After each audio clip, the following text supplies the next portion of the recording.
Hello everyone, my name is Stas, and I want to introduce you to UniToolkit. This is my new set of tools for integrating Houdini and Unity. It's practically a complete replacement for Houdini Engine Unity, but it's very stable and convenient. With UniToolkit, directly from Houdini, you can assign components to parts of your model. You can also configure them, and components can be standard or your own custom ones. You can also copy ready-made prefabs from Unity onto points of your geometry, export materials and textures, including procedural ones.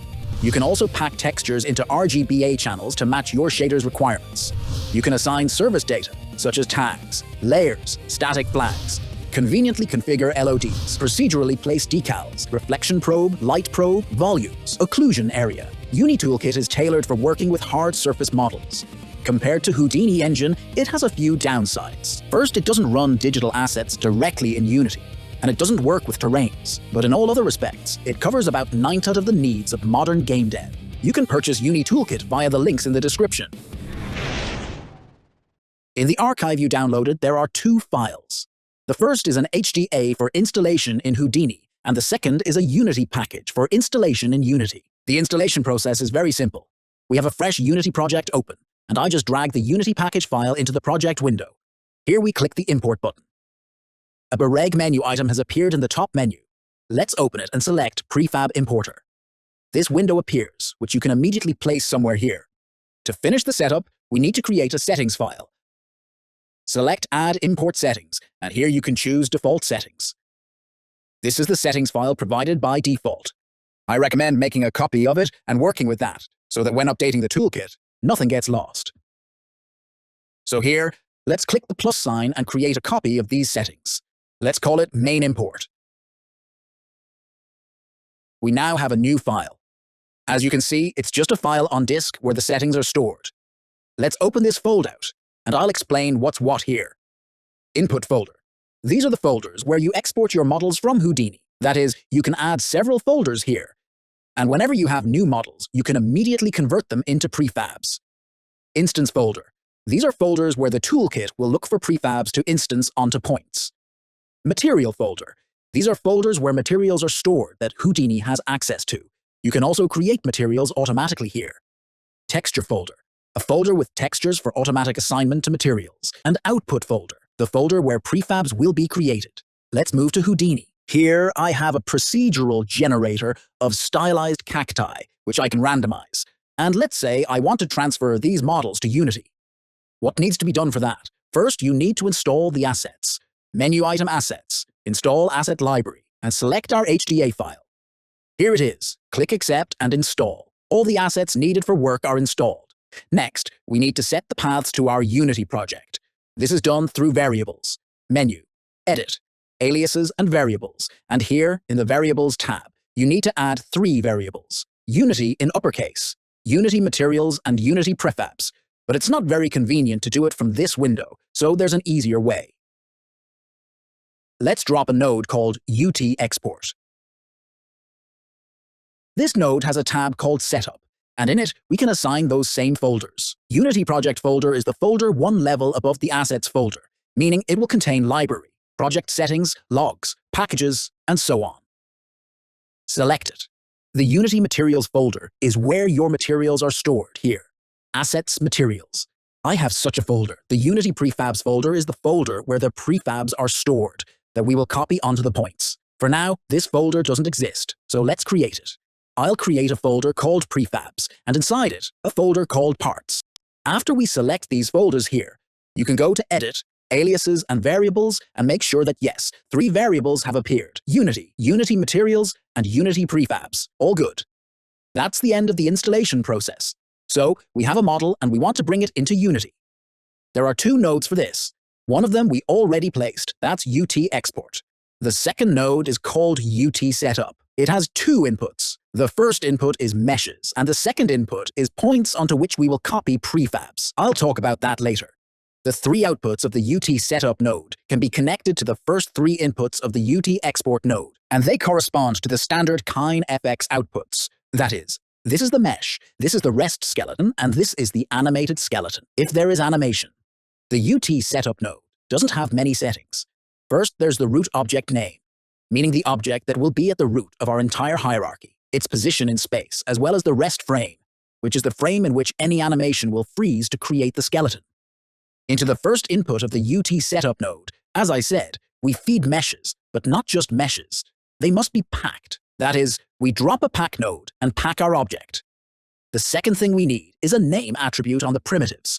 Place a name node, make sure the class here is primitive, and let's name this object Cactus. Go to the UT export node, and in the export tab, we'll set up the file name. As you can see, by default, the path to the Unity project is already set here, which we configured right here. Then Assets, Models, Input, and let's come up with a name, Cactus. The model transfer between Houdini and Unity happens via FBX files that are specially encoded. So here, we just choose the FBX file name. There aren't many other settings here. We can convert the model to centimeters if necessary, as well as convert it to a left-handed coordinate system. This is needed if you're making any positions into attributes. Let's just click Export and move to the Unity project. As you can see, the Models folder appeared, Input, and inside is the Cactus file. Let's drag it into the scene and check that it's very small in size. Why did that happen? Because we didn't convert the model to centimeters, but if we had, the model's scale here would have been 100. I don't really like that, so let's do it differently. We'll select our model in the project window and in the inspector under the Model tab, uncheck Convert Units, click Apply, and make sure that our cactus is now a normal size. And now, so this setting automatically applies to all FBX files, we'll create a preset. For that, in the inspector with the cactus selected, we'll click this button Presets and create a new preset. Let's go here, create a new folder called Presets, and create an FBX importer preset. Go to the presets folder we created, select the FBX importer, and so that this preset automatically applies to all FBX models, just click this button, Add to FBX importer default. Now all incoming models will have this checkbox disabled. Let's take a close look at our cactus and make sure that yes, there is a root created at the origin, the one we set on the UT setup node, and there is the cactus mesh. And let's start by separating the cactus from this ground skirt that exists in Houdini. Actually, it's very simple. We'll separate objects from each other using the name attribute. So we'll put the name attribute into this branch. This will be cactus, and copy the node with Alt to the second branch and name it, for example, ground. So now there are two values of the name attribute in the left and right branches. And now we need to create two packets with different names. On the pack node, select name attribute, and in transfer attributes, select name. This way, the name attribute is transferred to the packets themselves, which is necessary for UT setup to work. And here, let's also uncheck Create Packed Fragments, so that materials are also displayed in the viewport. Done, click Export again, and go to Unity to make sure that yes, indeed there are two objects, cactus and ground. But there's nothing magical here. It's just an FBX file. Let's do something trickier. For example, let's add mesh colliders to our objects. We have a node called UT component. It allows you to assign components to the object we are creating. The input of this node must have the name attribute, meaning we place it after pack. We can choose the component from the list, or click the select button and choose it from a more convenient tree list with all categories. Let's pick physics, mesh collider. Click Export and switch to Unity. Now we need to create a prefab. I'll delete the cactus that was in the scene. Go to the Prefab Importer tab, and let's check that here, the correct folder, Assets to Models/Input is set, meaning the very folder where we place our models from Houdini. Let's click Generate. A window appears as saying the files will be overwritten. Click Yes, and a folder Prefabs output appears, which contains the cactus prefab. Let's open it and make sure that yes, both on the cactus and the ground, there is now a mesh collider. But look, I think we don't need a mesh collider on the ground, because it's a very small object. Let's keep it only on the cactus. And of course, it's very easy to do, because on the UT component node, there's a group option.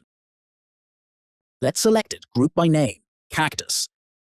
And after that, this mesh collider will be assigned only to the cactus. Let's choose Export, go to Unity, and to speed up work, let's disable this checkbox Show Dialog. This is that warning window, and enable this checkbox Auto Import Models. Now, when new models appear or old ones change in these folders, re-import will happen automatically. Let's click Generate Now. And next time, import will work automatically. And let's make sure that indeed the cactus has a mesh collider and the ground does not.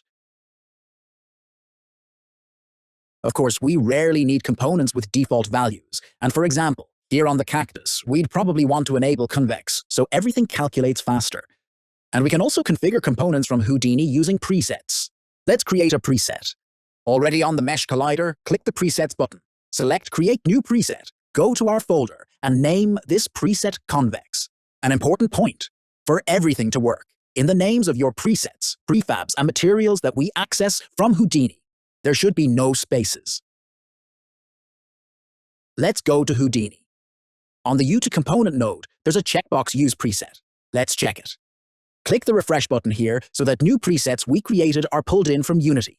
And now we'll see our Convex preset right here in the drop-down list. Let's choose it. See how it works. We have some set of standard components, and each of these standard components has its own unique ID. And here, in the menu, only those presets that match the ID of this specific component will drop down. But you can also create your own custom components, or there are new components that don't have their own unique ID like nav mesh surface. And so, for such non-standard components, all presets for non-standard components will be shown in the presets list, and you'll have to choose your own. Unfortunately, that's a Unity limitation. But for now, let's select Mesh Collider and choose our Convex preset. Now in Unity, I'll select our cactus, choose Overrides, and click Revert. All to clear all these settings from here. And from Houdini, I'll click Export and go back to Unity. And since we have the checkbox Auto Import Models checked, the model was automatically imported. And let's check that, yes, the cactus has a convex collider. But here's the problem. Look, there's no mesh. Why did this happen? Because in the preset, by default, absolutely all parameters are recorded. Here I select our preset file and look, the mesh is also recorded here. We don't need to record it. We don't want to change the mesh to a mesh collider. So here we right-click on the mesh parameter and choose Exclude Property. Let's go back to Houdini and re-export. And now, as you can see, everything is fine. The mesh collider is convex and it has the correct mesh. Thus, using presets, we can configure components directly from Houdini. And in addition, we can also configure the mesh renderer. For example, here's the ground, and it's so small that we can basically disable shadows on it. This is done on the mesh renderer component, and here we can set cast shadows to off. Let's create a preset for this. Name it No Shadows. And select our preset file again, and exclude materials from it so that the materials are not overwritten. Right-click, Exclude Property. And to assign a preset to a renderer, there's a node called UT Render Preset. Let's place it here. Select our ground group here, refresh the preset list, and there it is, the No Shadows preset, which we can export right away. And it will automatically be assigned to the ground, while the cactus remains unchanged. Let's see what else we can assign from Houdini. For example, there's the UT Layer node, which lets us assign a layer. And here's a list from which we can choose layers. And of course, this list updates automatically when we change layers in Unity. Let me show you. Suppose I want to create a new layer. Select Layer, Add Layer, and name it, for example, Props. Then I save the project, Ctrl+S, go back to Houdini. Refresh the list. And there it is, the new Props layer. And let's assign it, for example, to the cactus. Go here, Export, switch to Unity. And there we go. The cactus has the Props layer, and the ground has the default layer. Thus, we can assign these layers to different objects. Next, we can assign a tag. We have a node called UT tag, and it works the same way. There's a tag list, and we can create a new tag in Unity. Let's select Add Tag, click the plus button, and create a new tag, which I'll name, for example, Custom. Save. Now I have a new tag. Ctrl+S to save the project.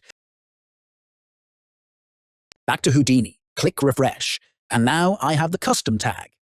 Let's assign it. Export. Go to Unity. and the custom tag is automatically assigned to both the ground and the cactus. In addition, we can assign a tag not to individual objects, but to the parent object. For this, there's the add to parameter here, and here we can select root. Select export. Go to Unity, and cactus and ground have no tags. But the top-level cactus object has the custom tag. Next, I can also assign static flags. I have a UT static node, and these are standard static flags for making an object participate in light baking, occlusion, batching, and so on. Let's select one here, contribute GI, and assign it to the ground, for example. Select export, go to Unity, and let's see. The ground has the static flag contribute GI. Now let's finally work on the material, because it's unbearable to look at, especially since Houdini already has some materials. How can we assign these materials from Houdini? It's very simple. We have a node called UT material. Place it here, and here is a list of materials: blue, brown, green, red, and sand. What are these materials? It's very simple. I created these materials in Unity beforehand. Here they are in my materials folder: blue, brown, green, red, sand. Let me create another material. I'll name it yellow. Make it yellow. And switch to Houdini. On the UT material node, I'll click the refresh button and our material appears here in the list. In fact, this node even lets you preview materials in the Houdini viewport. But right now, we already have materials on the packed objects. They're packed, and because of that, there's a conflict. Let me show you how it would work if there were no materials. I'll add an attribute delete node and remove the primitive attribute shop material path. And now look, I can switch materials. Here I have blue, brown, green, sand. As you can see, it even shows the texture from the Unity material here, and yellow. And as you can see, yellow is still black for now. How do we fix this? We go to Unity. And first, let's figure out how this information is passed. Actually, it's pretty simple. We have an editor folder. Inside it, a UniToolkit folder. And inside that, two files: UT mapping and UT materials. These are just JSON files containing values from our materials. You can see the color, textures, and so on recorded there. So every time you add a new material or change an existing one, you need to update these files. To do that, click the Refresh Data button in the Prefab Importer window. If you want this to happen automatically, tick the Auto Import Materials checkbox. We can go back to Houdini, click Refresh it here. And let's quickly switch through the materials to make sure the yellow color has also been transferred. Great, click Export. Switch to Unity, and our cactus has picked up the yellow color from Houdini. And of course, groups also work here. Let's choose that the cactus will be green. And for example, the ground will be brown. Choose Export, switch to Unity, and the materials are automatically pulled in. In addition to simply choosing a material from the list, you can also choose from an attribute. In that case, the name of the material stored in Unity will be taken from that string attribute. And in addition, you can choose a random distribution of materials from this list. For example, pick blue, green, brown, and sand. A material from this list will be randomly assigned to each incoming object. But what if there are no materials in Unity? Here on the cactus, we already have some materials in Houdini. Let's take a look at how they are made. The ground material is made with a cop preview material node, and here I just have textures: diffuse, roughness, and normal. The cactus material is also made with a cop preview material node, but here procedural textures are used. As you can see, I'm referencing a cop network here. It's a very simple cop. Let's take a look. Here I'm using a sign function to create this pattern. Then I color everything here. Then I add noise. I get roughness here and a normal here. So I have a procedural texture. I want to transfer these textures to Unity, create all the necessary materials, and assign those materials to our objects. UniToolkit allows this. Let's remove the attribute delete node and add a node called UT Material Export. Let's put it somewhere here. This node lets you parse the materials that exist in Houdini and transfer them to Unity. This node needs certain attributes as input to work. For example, After the COP Preview Material node, we have an attribute on the primitives called Shop Material Path. This is a reference to the material used in the project. If you place the lab's Quick Material node, then after that node, you'll have slightly different attributes. First, we have the attribute material name and material override, which stores all the parameter values, colors, and textures. Material export can work with both of these options, but it's important that in all your branches, you use only one option. Either only material override or only shop material path. Here, COP Preview Materials is used everywhere, so it will work with shop material path. Here, we immediately select the folder with textures in the Unity project. That's correct. Assets/textures is the folder where our textures will be saved. We can also choose the shader for our material. By default, there are three options: built-in, URP, and HDRP. In both built-in and URP, we can choose where to save glossiness, either into the alpha channel of the base map or into the alpha channel of metallic, if metallic exists. Let's choose Erplit Gloss in base here, because there's no metallic, and we are using URP. That's it. Now we can click the Export button. All our textures will be repacked and sent to the Unity project, and in the Unity Materials folder, a file will be created with the material definition. When we switch to Unity, since I had the checkbox Auto Import Materials enabled, these materials are imported automatically, and it immediately suggests fixing the normal maps. Let's choose Fix Now. And as you can see, in the Materials folder, two materials appeared: Cactus and Ground. If we look at the textures on them, look at the cactus, for example. In the alpha channel, glossiness is stored. This way, our textures, including procedural ones, created in the COP network, were packed into the correct channels and materials with these textures were created. The only thing is, the material is a bit dark. As you can see, the base color here is gray. This is not a bug, but a feature, because in the COP Preview Material node, there's no tint for the base color, so it takes it from the Defaults tab, Default Color. And you can see, it's gray. Let's set it to white. We'll set this one to white too. Let's export again in UT Material Export. Switch to Unity and there you go.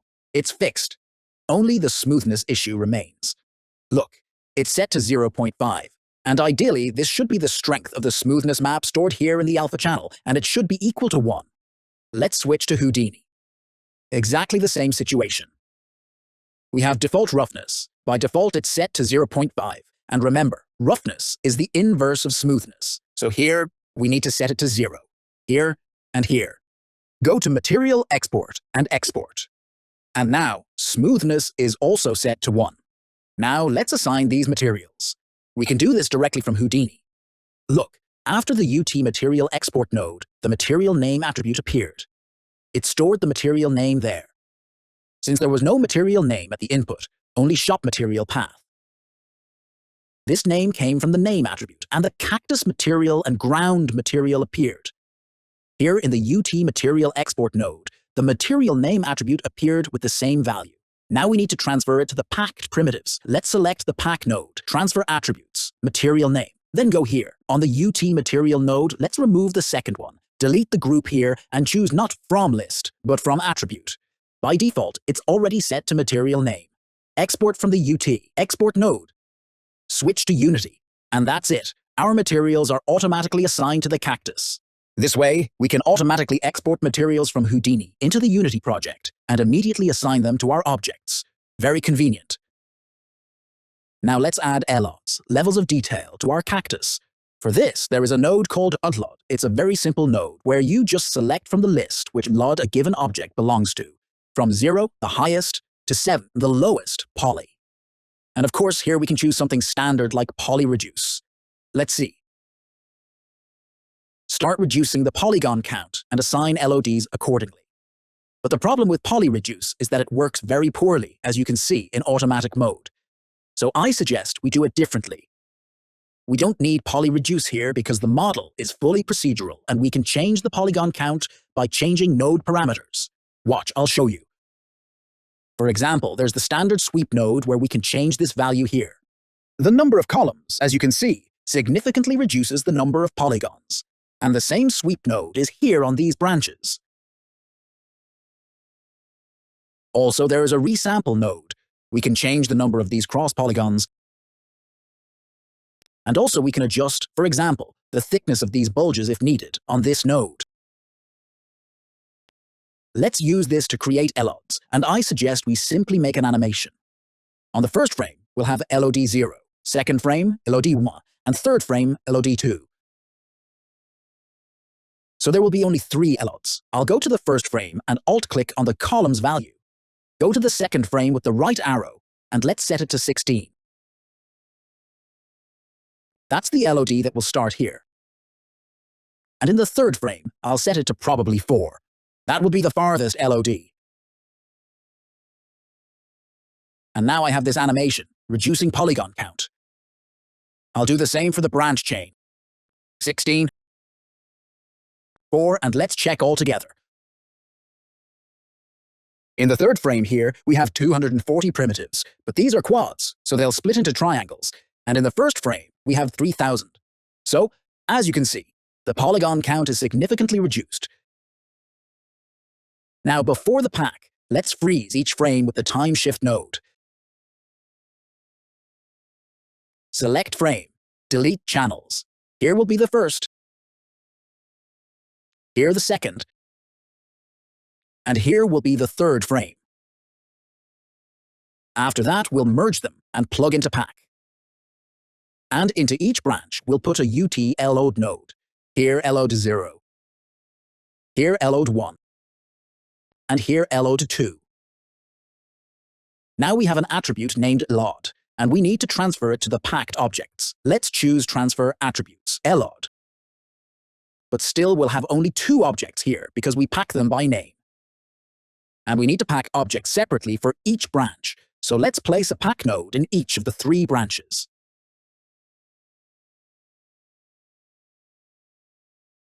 Now, when we export and go to Unity,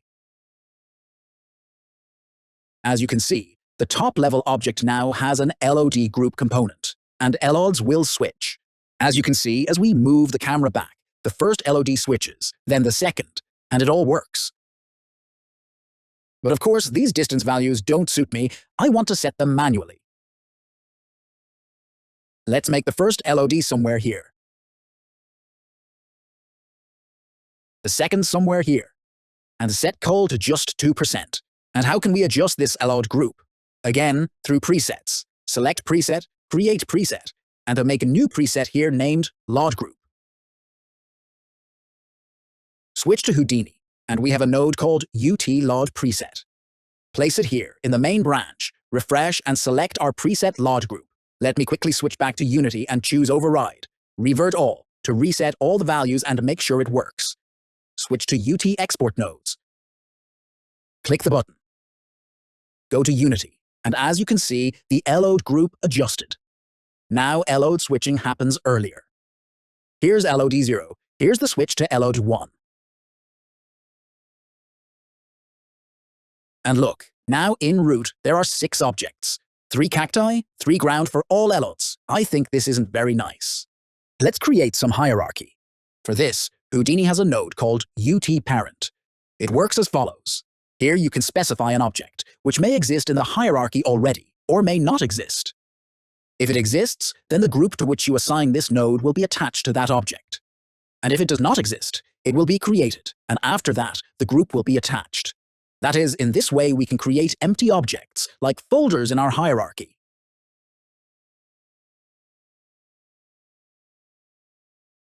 Let's create. Here there will be LOD 1, and here there will be LOD 2.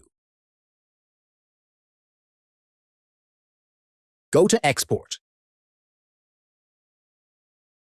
Switch to Unity, and as you can see, 3 folders appeared here, LOD 0, LOD 1, and LOD 2. We can go even further. Here, using a slash, we can set a common folder. For example, there will be a folder, LODs Lodiero. Let's export again and see how it looks in Unity. There you go. There's a common folder LODs with 3 separate subfolders. How can we inspect this hierarchy in Houdini? It's actually simple. This hierarchy is made with bones, so we can branch from the second output of the UT setup node. And with the plus, open a new window called Animation/Rig Tree. And here we can view our hierarchy, unless you get some error here.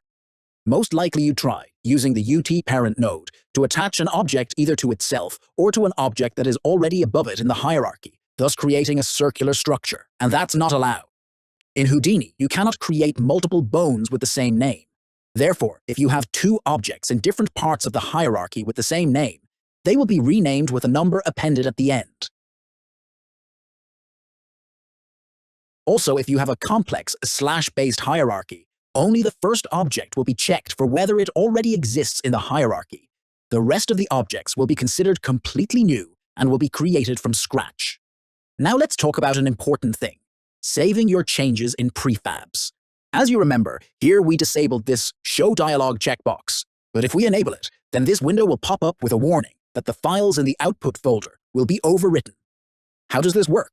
For each file in these input folders, a prefab will be created, which will be placed in the output folder. And if there is already a file in that output folder with the same name, it will be overwritten. Consequently, you will lose all changes. How to avoid this? It's actually very simple. In Unity, we can create a prefab variant. In this prefab variant, your changes will be preserved made on top of the existing prefab. Well, I'll show you. Suppose we want to change something in our cactus. I can create some new object here. I'll name it scripts. I can add some component to it. Audio source, for example. I can add a component somewhere here to an existing object, the same audio source. Suppose for some reason I didn't do this in Houdini, or someone else did it who works in Unity and doesn't have access to the Houdini project. How do we save this? Very simple. Open the prefabs folder and just drag our cactus into this folder. And there will be a dialog window where we select that we want to create a prefab variant, a variant of our prefab. Only the changes on top of our source prefab will be recorded into it. And accordingly, now if we change something here, if we regenerate our prefab, then all our changes that we made will be preserved. As you can see right here, and here, the audio source has remained. All the changes were preserved. Now let's scale our project. We already have a procedural model generator, which immediately creates prefabs with all components, LODs and materials, and so on. And now let's make a lot of such models at once. For this, on the UT export node, there is a built-in top network. Here, in the Multiple Files tab, we can configure it. Let's say we want to generate 10 models. Let's put the number 10 into the count parameter and click the Generate button. This button generated 10 tasks, and each task will correspond to a specific model. And of course, we don't want to create 10 identical models. We want them to be different. For this, there's the wedge attribute. Let's add one wedge. We'll name this attribute seed. It will be an integer, and here we'll choose a value from 0 to 1000 and select random samples. And now, if we click Generate, the seed attribute will appear on each of these tasks. Let's check. Click the middle mouse button on the circle, and we'll see that here the seed is 509. Here the seed is 6, here the must is 70, and so on. So this seed will be unique for each task. And now let's insert it here, where we actually control the random distribution. Here in global seed, I'll put @seed.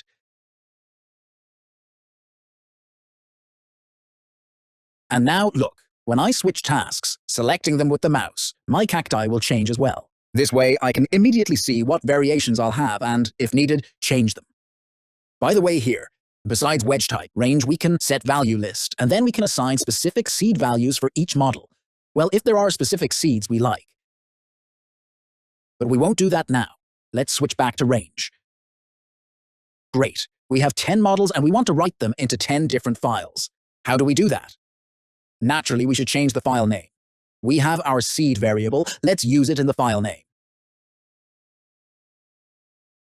To do this, here I'll add an underscore, a backtick, grave accent, above the tab key, type @seed, and put another backtick. And now, when I select any task here and click the middle mouse button on the file parameter name, we'll see that yes, this seed has been added to the file name. And basically, that's all. We can click Export, and all the 10 files will be exported to Unity. Let's switch to Unity, and here you go. 10 different cacti have appeared here, immediately ready to work, because all their colliders components, LODs, and so on are set up. Very nice. Let's see what else we can do with our tasks.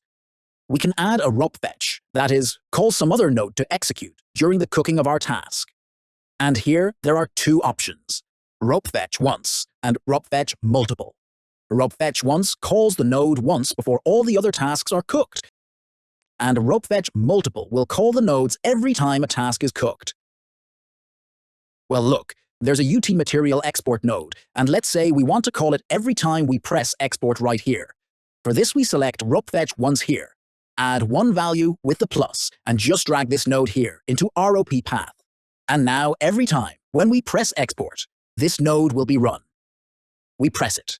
See, the textures were written, and only after that did the export of all models start. Thus, we don't even need to worry about whether we clicked export here on UT material export or not. Every time when we export our models, this node will be executed. Besides that, we can call a ROP node multiple times for each task separately. For example, if the model's UV layout changes due to the seed, then we'll want for each variation to separately run baking and material creation. For this, of course, right here before this node, we will need to add the material name attribute and write the name into it, taking the seed into account. By the way, besides seed, we can also use index. It is written here. This is simply the iteration number.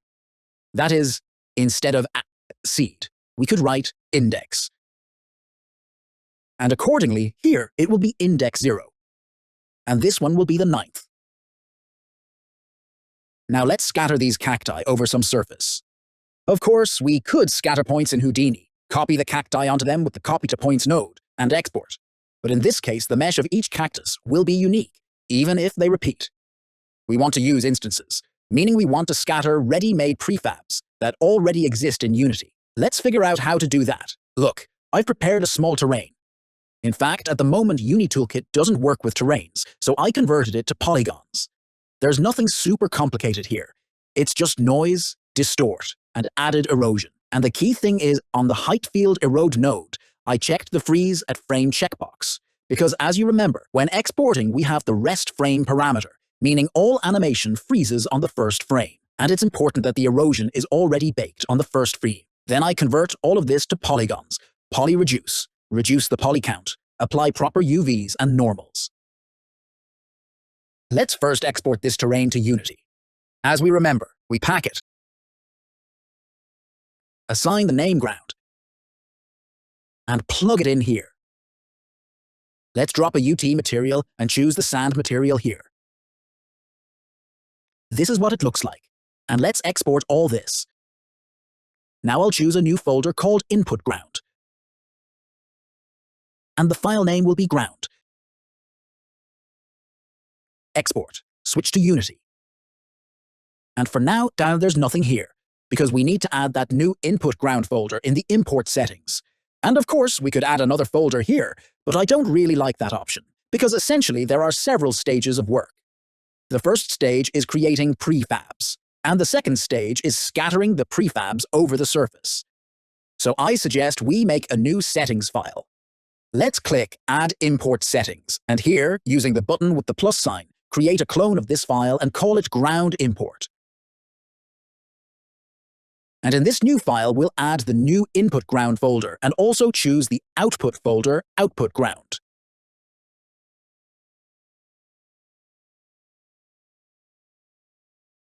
And now, using these active checkboxes, we can enable and disable individual folders. For example, we're done working with Cactus. We turn it off and will now work only with the second import file. Click Generate. Turn off Show dialog here, and there you go. The Output Ground folder appeared, and inside is our desert. Let's delete all the cacti from here for now, and now we'll scatter cacti across this desert. For this, there's the second input of the UT setup node. Into the second input of the UT setup node, we plug in points that must have a name attribute on the points and various attributes for transforms that are usually used by the copy to points node. That is, it can be N, up, orient, scale, scale, or just a transform attribute in which a full transform matrix is stored. But let's create a single point and check how this works. We have a node called UT-create-transform. This node simply creates a single point. It even has a handle, as you can see, with which we can move this point, rotate it, and even scale it. These transforms are shown here, and it has a name attribute and a parent attribute, so we can immediately parent the point to something if needed. Let's name it point and plug it into the second input of the UT setup node. And if now we click Export and switch to Unity, then here there will appear, as you can see, a separate transform called point. It's empty now and located at the origin, that is, exactly where our point is. And you can copy a prefab onto this point. There is a node called UT prefab. And here we can choose the available prefabs from the list. But right now, the list is empty. Why? Because as a reminder, the Unity prefabs folder here points to this folder and it's empty. We want to take prefabs from the folder where we exported the cacti. And that, as you remember, is prefabs output. So now, if we refresh the prefabs on the UT prefab node, we'll see all our cacti. Let's select one cactus here, click Export, and switch to Unity. And here, for this to work, of course, we also need to replace this instance folder. Let's also choose Output here, and click Generate. And now a lonely cactus has appeared at this point. And of course, at a point we can place not only prefabs. In fact, many nodes that work in this branch will work here as well. For example, UT layer nodes. For instance, we can assign this point to the props layer, or the UT component node. Let's assign some component here, for example, an audio source. Let's check, Export, and go to Unity. And as you can see, the point has an audio source, and it's on the props layer. You can also assign tags here and generally do a lot more. But working with a single point isn't very convenient, so let's make many points. Here, I've made a simple setup using the height field scatter node. I scattered points on the surface. Look, I'm using height field mask by feature to mask out flat areas, these red ones. And then in the height field scatter node, I use by density using mask layer. This way, points will be scattered only on flat areas. Then, using bound and group nodes, as well as blast, I remove all points that are too close to the edges. And then, using the ray node, I additionally snap these points to the surface, because after polyreduce, the height might have changed a bit. So now I already have points, and they even have transform attributes that we can modify in the height field scatter node. For example, we can randomize tilt here, and also randomize point size. Now we need to assign a name to the points, as a reminder. Select class point here, and let's call it cacti. Then we can just plug all this into the UT prefab node. Let's remove this for now and click Export. Switch to Unity, and here you go. Cacti automatically scattered. As you can see, they have different sizes, different rotations, but it's the same cactus. And if we want to make many cacti? Well, it's very simple. The UT prefab node has a random option. Here we can assign some number of prefabs and use the weight parameter to adjust the spawn probability of each prefab.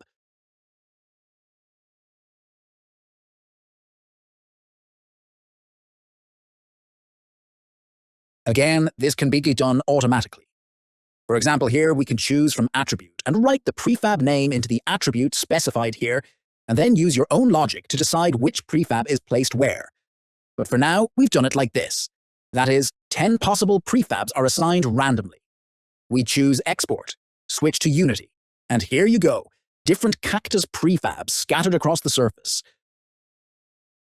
But it would be nice if we could preview our instances directly in Houdini, and in fact, we can. The UT export node has a fourth input where we can feed a prefab library. So look, if I just drop in a box, then at each point this box will simply be copied. If I want to preview different prefabs, I just need to create a new string attribute called prefab. Let me rename it to prefab. And in this string attribute, I must have the prefab name exactly as it is written here. Well, let me pick one like this. I'll place it here. And now, where I had the prefab, this box will be placed instead. Thus, I can build a library with different prefabs, just like that, by changing the name on each one. And in general, it's quite convenient to preview those prefabs that are being copied.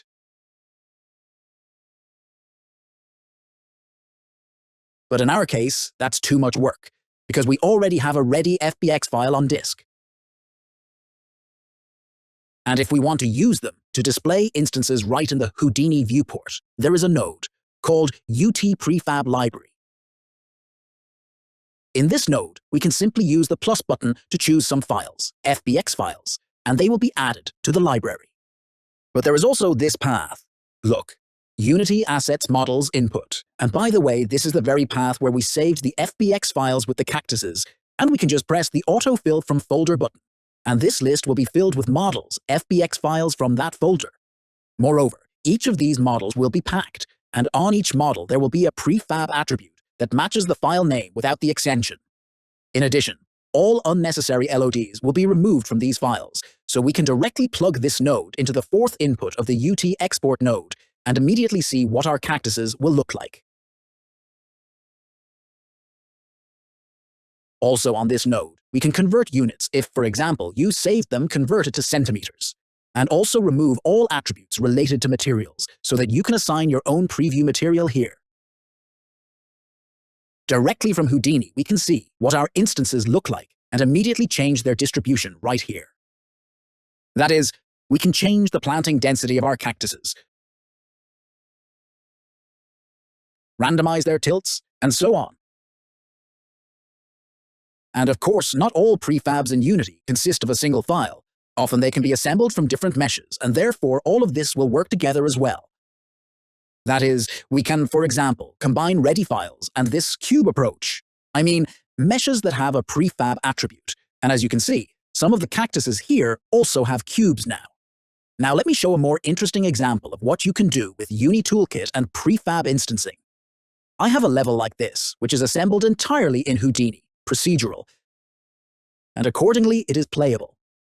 As you can see, there are different prefabs here, different props standing along the walls, walls made of different panels. As you can see, cutouts like these in the ceiling, lamps. By the way, the light is baked. There are decals on the walls, different rooms, corridors, as well as reflection probes, separate for each room, and also light probes. And all of this was done in Houdini, all procedural. Let me show you how. Look, I have a set of prefabs here. For example, walls. There are 3 types here: floor, ceiling. I have a set of props that can, accordingly, be placed against the wall. I have a set of ceiling prefabs, like this fan and this lamp. And on this lamp, I also have a spotlight with the component Bakery Light Mesh assigned. I use Bakery, a paid light mapper, probably the best for Unity, that allows you to bake lighting very quickly and with high quality. So, accordingly, all these wall, ceiling, etc. prefabs are immediately marked as static object and contribute GI. That is, you can bake lighting on them right away. So I have such a set of prefabs. They all have standard dimensions. Let's switch to Houdini, and I'll show how this is done. I have here a generator where you can draw. For example, let me show it here. I'll choose a passage. Then make a room like this here. And this way, I can quickly add rooms to my dungeon. And at the output of this generator, I get a bunch of points. Look, these points already have normals, and these points are exactly meant for copying prefabs onto them. So, for example, I have floor points. We put these tiles on them. I also have points for walls, and the ground floor walls differ from the walls on the other floors. Accordingly, on floors above the first, I place only wall 2, and on the first floor walls, I place wall 1, wall 2, and wall 3 with equal probability. Also on the first floor walls, but not on all of them, I place prop prefabs. Here I have 8 props. Again, I can change the probability of each one. These are the props that go up against the wall. Next, I have a ceiling generator. Look, here is the ceiling prefab itself. It's this square panel. Then I have a short wall like this. That is, I have cutouts in the ceiling. And there we also place a wall panel. Additionally, I place props on the ceiling, either a fan or a lamp, and the lamp spawns twice as often. I also have a connector prefab here, the little corridor between rooms, and a player prefab, which has a character controller, a camera, and everything else, so you can play right away. And ultimately, all this assembles into a level like this. I have a prefab library like this. It's just cubes and planes. Everything's simplified as much as possible, so it's easy to control what the level looks like. And here, with green cubes, I mark the places where the wall prop prefabs will be placed. Here we see corridors, rooms of different heights. Yes, there are single-story rooms, 2-story and 3-story. And let me talk about the new nodes. First, the UT Decal node.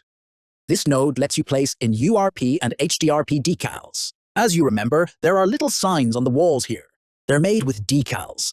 And of course, we can just place prefabs with a ready-made decal. But besides that, there's the option to place a decal directly and control its size. Look, this node takes the same kind of points as input as, for example, for prefabs. And on these points, there can be transform attributes. For instance, here look, scale is randomized. I also randomize the position. That is, decals can hang higher or a bit lower. And then with peak, I offset these points away from the wall because initially all this are just wall points, and I feed them into the UT Decal node. Here, it's a standard approach. We use a preset for the decal projector, where the correct material is simply assigned to the decal. And we can also manually offset each decal individually to wherever we need, or even scale it if necessary. The next new node is called UT Volume. This node lets you create a post-processing volume. That is, in Unity, there is the ability to do local post-processing of the image, for example, so that when you enter a cave, the contrast drops a bit there, or conversely, it gets darker, and when you go outside, other color correction changes can occur. Volumes are used for this, and here there is a simple node whose input we feed with some object. In this case, this room, the bounding box of this object, is used to create the volume, like this. And here I simply apply the Volume X preset, in which I already have some post-processing effect saved, so that when we enter this room, something changes. The next important node is UT Reflection Probe. With this node, we can procedurally place reflection probes throughout our level. Here's the idea. At the input, we feed boxes like these. Then we can split each of them by an attribute. We have an attribute called Area, which differs between rooms. And for each room, we build a bounding box. And that bounding box becomes a probe. Accordingly, here we can tweak the padding a bit. And besides all that, we can shift the pivot of each probe. For example, if it ends up being occluded by some props, we can simply select any pivot and move it separately so that the reflection probe is baked exactly from that point. Accordingly, a preset for the reflection probe is used here. Then, in Unity, these reflection probes are assigned. Let's have a look. I have a folder volumes ref probes, and in here there are separate reflection probes for each room. They immediately have a preset, that they are baked and use box projection. And accordingly, each reflection probe stores the reflection for its specific room, and as you can see, all this works great. Next, I also have a node called UT Occlusion Area, which also works from these incoming bounding boxes. It lets you place the Occlusion Area component, which is needed to bake occlusion in Unity. Accordingly, when you bake occlusion, you specify that inside these boxes the camera can be located, and then the occlusion turns out more accurate and higher quality. And finally, there is a node called UT Light Probe. And as the name suggests, it procedurally creates light probes so that the baked light present in your level also affects dynamic objects. Look, it's the same idea here. At the input, we feed some individual rooms. Here we split them by an attribute. And there are several different algorithms here. In this case, I'm using an algorithm that lays out light probes along the floor, along the ceiling, and in the middle of the room. This algorithm is called Floor and Ceiling, and it lets you bake light quite well. Among other things, we can also choose points from volume here, so that points are simply generated by the points from volume node. And here we can even randomly offset them a bit. Additionally, there is a mode called Use Input Points. In that case, the points coming into the input become the light probe points. That is, we can distribute the light probes ourselves. For example, in places where there will definitely be changes in lighting. Make more of them, feed them to the input like this, and accordingly light will be baked onto them. In this particular case, input shapes is used, and at this node's output, there is an invisible mesh. That is, the packed primitives here are simply hidden, and the output of this node must be connected to the first input of the UT setup node, whereas the outputs of the occlusion area volume and reflection probe nodes should be connected to the second input of UT setup, because transforms are used there. As a result, in Unity there are light probes that are automatically placed across the rooms, and after you bake them, you can move dynamic objects and the lighting on them will change accordingly as well. Well, let me show how you can quickly create a new version of this level. Let me go into this asset. I'll do a separate lesson sometime on how to make one like this, and here I'll just choose Reset All Changes and clear the tiles. First, we need to place some number of tiles, and the first tile will be the floor prefab, which will be the corridor between rooms. Let's make it something like this. The second will be a one-story room, and the one-story room will be green. The third option will be a two-story room. It will be orange. And the last option will be a three-story room. Let's make it red. And now we can just select the room I need and start drawing. Let's paint with red first. Make a three-story room. It will stand here in the center. Next, I'll pick the corridor and make several exits, here and here. I'll take a two-story room, a one-story one, and I'll keep going like this until I fill the entire level.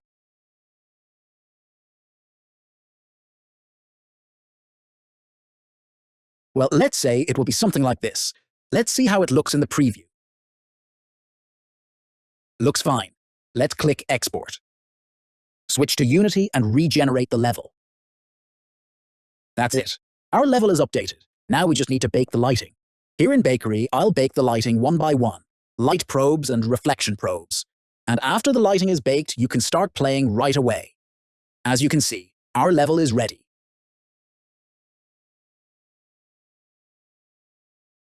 Right here, this local color correction is being used. We enter and a fisheye appears, for a bit of a horror effect.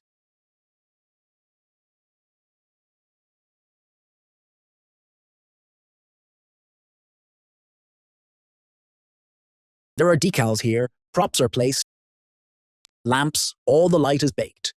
Everywhere we use proper reflection probes and also light probes.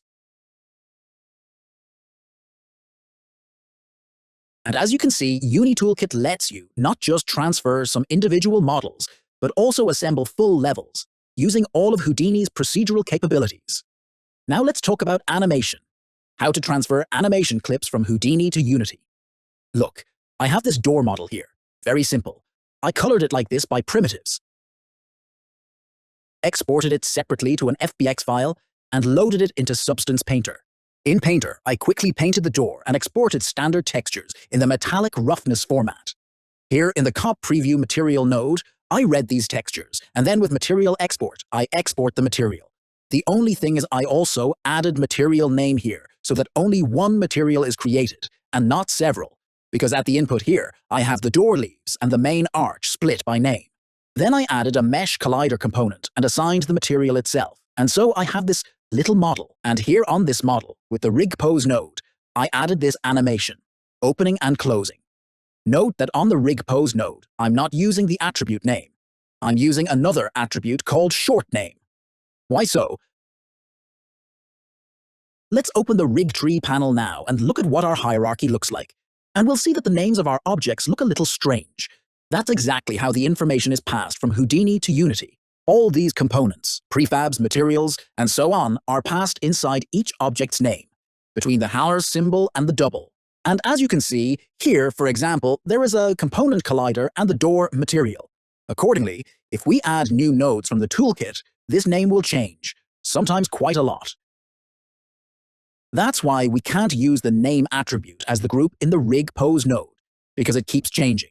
So here, I use the short name attribute, where this name is written before all this extra information is added. So, I have the animation, and I have the opening animation, which runs roughly to frame 30, and a closing animation that runs from frame 30 to frame 50, and let's export this animation to Unity. Here, I've already selected the path input animation and the file door BX. To export the animation, I select Clip Range, and I can select Render Frame Range and simply specify a specific frame range that I want to export. But I have 2 clips, so I'll choose Multiple Clips. And here I'll create 2 clips. The first clip will be called Open, and the second clip will be called Close. And let's recall, the first clip goes up to frame 30, from 1 to 30, and Close is from 30 to 57. Let's click Export and switch to Unity. Here I now have a folder Input Animation. Let's look at our model. Go to the Animation tab and make sure that there are indeed 2 clips here. Look, the Open clip, we can play it, and the Close clip, we can play that as well. Let's quickly turn this into a prefab. For this, we need to add a new object. I'll call it Animation Import. And here we need to change the folder name to Input Animation and Output Animation. I'll turn off all the other objects and click Generate. The materials were transferred. All good. Now let's look at the names of our objects. You'll see that these names have been cleaned of all that service information.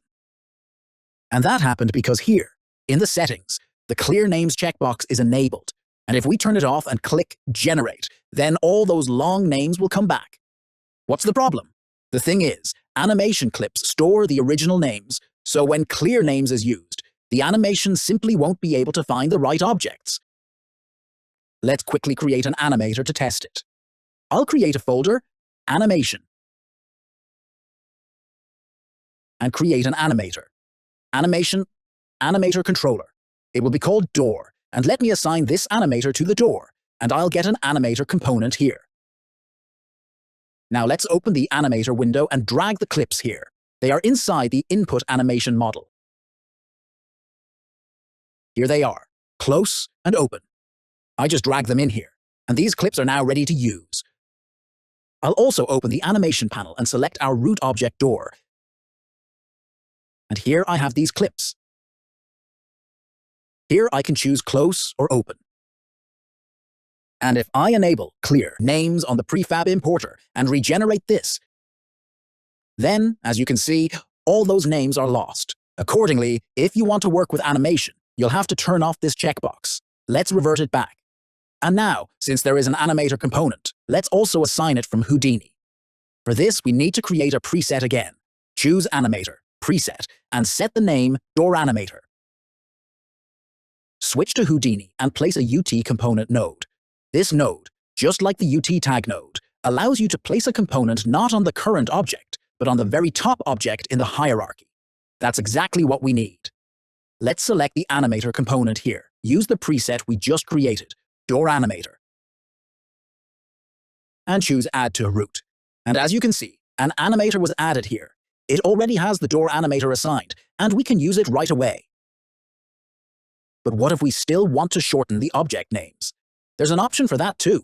Let me enable Clear Names, regenerate the objects, select the clips under Door in our input animation, and press Ctrl+D so that they are extracted from the object and turned into separate files.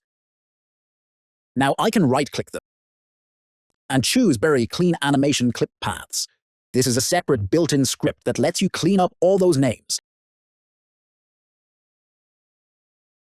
And now, look, I can select the open clip here, which I now have saved separately on disk. Select Close as well, this one. Go to the animator. And as you can see, all the names have been cleaned up here too. I like this option less because it ends up being destructive. You have to do extra steps here in the menu. But if you really need to clean names when importing animated files, you can do it right from here. Besides that, you can also use the animation that comes into the first input. That is, into the first input, you can feed animation.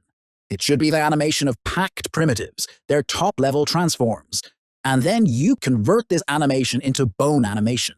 Well, look, for example, here I have a simple object, just a wall that is collapsing with the RBD bullet solver.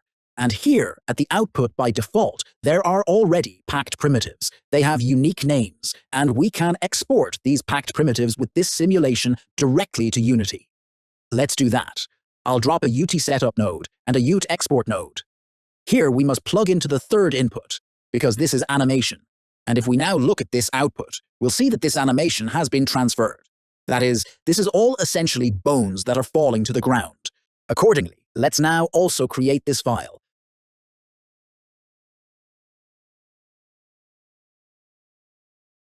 Choose frame range, select delete channels here, and set that it will take something around 60 frames, and click export. And now the RBD animation appeared. Let's look.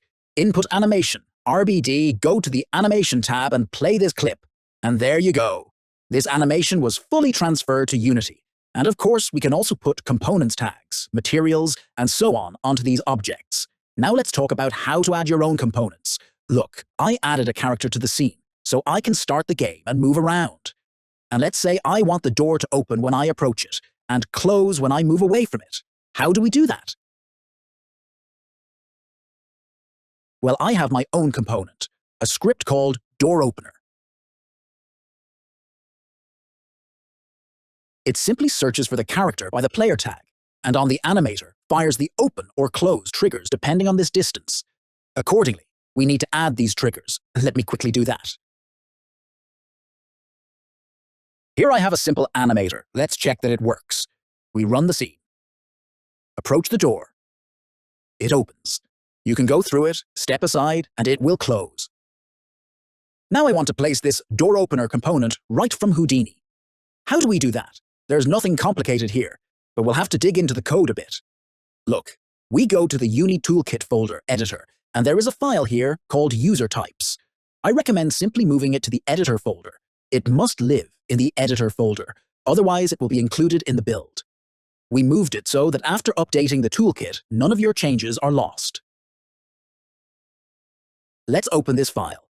It looks like this. It describes in detail what you need to do, but let me show you. So first, we can simply uncomment custom components and add our own components here inside the method called addEntry. And here is a hint of what you should do. So, map, in square brackets and quotes, we should specify a unique ID for our component, that is, a keyword that hasn't been used. It's just some set of letters. The shorter, the better. In this string, you can't use spaces or any special characters. It should be just letters, at most digits. Let's name it, for example, door opener. Next, here we should write new mapping entry, type of, that is, the type of our component. And here, there is a door opener component. If you use a unique namespace, you should use it here as well with a using directive. Next, after a comma, we should specify that unique class ID of your component, which you can find with a query like this.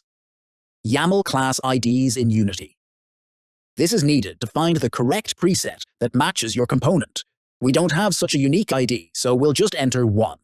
And then we must specify the category in which this component will appear in the drop-down menu in Houdini. Let's call it, for example, custom. Put a semicolon. And basically that's it. Here you can add many such lines, and every time you add such a line, a new component is added. After you add this line to the file, you need to go to the prefab importer window and click Refresh Data. Your component will be written to the file assets/editor or to UniToolkit/UTMapping. All available components are recorded here. And as you can see here, its keyword, its type, its ID, and which section we place it into. And as you can see at the very end, our door opener was added. And now, when we go into Houdini, we can add the component. So, UT component. This component must be placed at the very top level. That is, we choose Add To, Root, Select, and now a custom folder has appeared here. And we choose our door opener. In the same way, we can add a preset if we need it. Let's go back to Unity. Prefab output animation. We'll just delete door to make sure everything works. Choose Export. Switch to Unity. And notice the door prefab has appeared again. It has an animator on it and the door opener component. And let's check that all this works. I start the game, approach the door, it swings open. I move away from the door, it closes. This way you can extend the functionality of UniToolkit by adding your own components. In fact, you can add not only components, but also your own node types. This is described in more detail in the documentation, but the general idea is that there is a file called user rules. And here you can put your own rules for parsing that very string that you can put inside the object's name. And thus, you can create your own nodes with some unique settings and handles, but more on that in the documentation. And the last thing I wanted to talk about is how to create your own shader definition on the UT material export node. We have here, of course, our own list. There is built-in URP, HDRP, but if you want to use your own shader, well, actually, it's not that complicated. You can select some shader here, go to the Create Definition tab and click Fill from Definition, and you'll see what the shader definition looks like inside Houdini. Here you must write the name of your shader as it appears in Unity, including the folder. And then you must fill out several sections. The first section is textures, the second is floats, the third colors, and the fourth keywords. Let's see how this is done using the lit shader in URP as an example. For example, here in the base map property of our shader, we feed the base color from Houdini and put it into the RGB channels. Also in this same texture, we put roughness into the alpha channel and invert it so that we get glossiness. Likewise, in the metallic gloss map, we put metallic into RGB with no inversion. In the bump map, we put normal without inversion, and also emission and occlusion. With floats, it's roughly the same. We have a parameter name in our shader, for example, smoothness. We put roughness there and invert it so that it's subtracted from 1, and we get smoothness. And the same with other parameters. There's one interesting checkbox here, custom value. This way we can put into this shader parameter not what comes from the material, but some specific number. For example, in this case, we specify where the smoothness texture is stored. In this case, in the alpha channel of our base map. Colors are basically straightforward. In base color, we put the base color. In emission color, the emission color. There are also keywords. We can enable the emission keyword if this float is greater than 0. That is, if there is some emission intensity, then the emission keyword is enabled on the shader. Accordingly, the emission checkbox will be enabled on the material itself. And here, you can either take a built-in shader and tweak things here, or just write all of this from scratch yourself and save it to a separate JSON file. Here, save definition. And then here choose Custom in this list and pick your own file. This way you can extend UniToolkit's functionality. You can add your own components, your own parsers, your own shaders for creating materials from Houdini, and in general tailor it to work specifically for your pipeline. If you run into any difficulties, write in the comments or email me. I will definitely help set up UniToolkit for your unique pipeline. Well then, I hope this was interesting for you. If something isn't clear, ask questions in the comments. Links to purchase UniToolkit are in the video description. Good luck to everyone, be happy, and to work in Houdini.